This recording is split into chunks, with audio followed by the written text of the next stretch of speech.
Mystic vibration numerology. ఒక మనిషిని scan చేస్తే రకరకాల విషయాలు వస్తాయండి.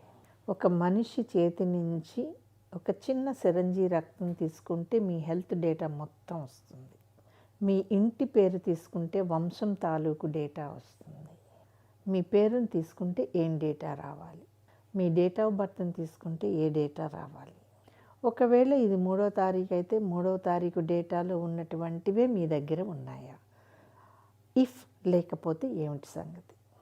చూడండి, మీ బ్లడ్ తీసుకుంటే గ్రూప్ వస్తుంది.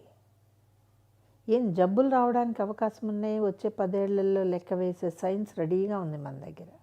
మీ ఇంటి పేరు తీసుకుంటే ఎక్కడెక్కడి నుంచో చెప్పచ్చు. ఫలానా వారు అంటే అవును అనే దాని దగ్గర నుంచి ఫలానా వారు ఏమో నాకు తెలియదండి అనేదాకా ఇంటి పేర్లు ఉంటాయి. అదే మీరు శ్రీనివాస్ అనే పేరు తీసుకోండి. శ్రీనివాసా? ఏ శ్రీనివాస్ అనేస్తాం.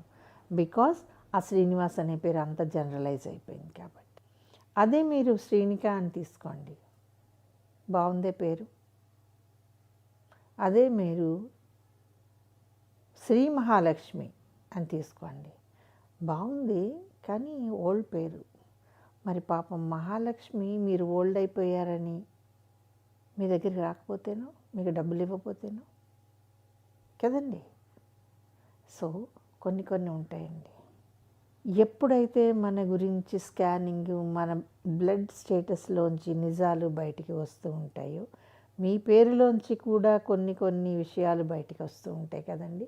ఎస్పెషల్లీ మనం నక్షత్రంతో పేరు పెట్టుకున్నప్పుడు ఆ నక్షత్రానికి సంబంధించిన అక్షరాన్ని వినగానే ఓ మీది నక్షత్రం ఇదా. ఇంకా ఏమాత్రం అల్లుకోగలిగిన వాడైనా సరే నక్షత్రం నుంచి రాశి కనుక్కుంటాడు, రాశి నుంచి లగ్నం కనుక్కుంటాడు. మనం డేట్ ఆఫ్ బర్త్ అన్ని చోట్ల మెన్షన్ చేస్తూ ఉంటాము, చెప్తూ ఉంటాం, ఖచ్చితంగా చెప్తుంటామండి. ఆ డేట్ ఆఫ్ బర్త్లోంచి ఏం డేటా వస్తుంది? కొంతమందికి జనరల్గా అంటుంటారండి, ఓ పాజిటివ్ ఉన్న వాళ్ళకి షుగర్ వచ్చే అవకాశం ఎక్కువ. మరి అయితే మన దేశంలో ఓ పాజిటివ్ ఉన్న వాళ్ళందరికీ షుగర్ ఉందా లేదా అని ఒక సర్వే నిర్వహిస్తే ఉన్న వాళ్ళందరికీ షుగర్ రావడానికి ఏం ఆస్కారం లేదన్నారు. అలాగే పేరులో ఏలు ఎక్కువ ఉంటే బ్రహ్మాండం అని అన్నప్పుడు, పేరులో వేసుకున్నప్పుడు ఎక్కువ ఉంటే బ్రహ్మాండమా, పేరులో స్వతహాగా వచ్చేస్తే బ్రహ్మాండమా లెక్క కూడా ఉంటుంది. ఒక నెంబర్ మంచిది అన్నప్పుడు ఆ నెంబర్ని మనం స్కాన్ చేసుకుంటామండి.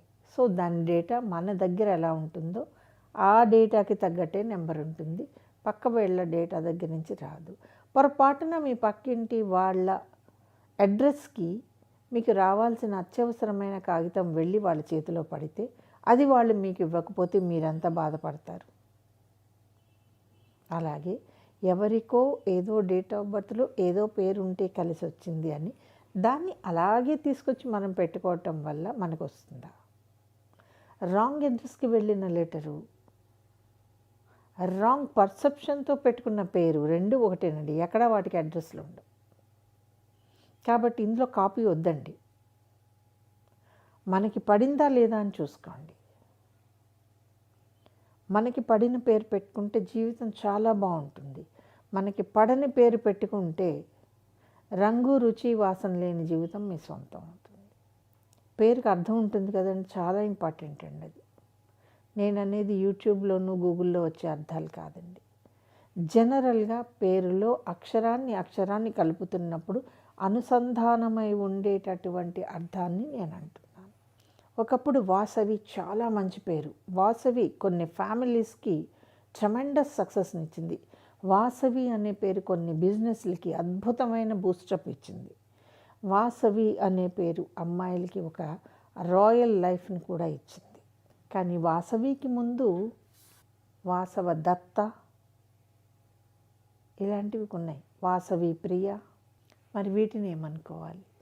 కాలం మారుతున్నప్పుడు మనం కొన్నిటిని కట్ చేసుకుంటూ వెళ్ళి మధ్యలో ఉన్నదాన్ని తీసుకుంటున్నాం. పేర్లలో కూడా అలాగైంది. ఇప్పుడు మీకు కనీసము 1970స్లో ఉన్న పేర్లు ఇప్పుడు ఎవరు పెట్టుకోవట్లేదండి. నాకు తెలిసి 80స్లో ఉన్న పేర్లు పెట్టుకోవట్లేదు. 90స్లో పేరు ఇంకా ఏముంటుంది. ఇప్పుడు 2020 తర్వాత వచ్చే పేర్లన్నీ కూడా ఖచ్చితంగా డిఫరెంట్గానే ఉంటున్నాయండి. వాటిల్లో కొన్ని పేర్లు ఉంటాయండి. ఎస్పెషల్లీ కొన్ని అక్షరాల పేర్లు బద్ధకాన్ని, చదువుకోకుండా ఉండడాన్ని, టైం వేస్ట్ చేయడాన్ని, ఇతరులంటే ఈర్ష్యని కలిగిస్తాయి. అటువంటి పేర్లు పొరపాటున మనం ఏమన్నా పెట్టుకున్నామేమో చెక్ చేసుకుంటే తప్పులేదండి. ఎప్పుడు కూడా చెక్ చేసుకుంటే తప్పులేదు. ఇలా చూసుకుంటే లైఫ్ బాగుంటుంది. ఈ వీడియో కనుక మీకు నచ్చినట్లయితే లైక్ చేయండి, షేర్ చేయండి, మా ఛానల్ని సబ్స్క్రైబ్ చేయండి.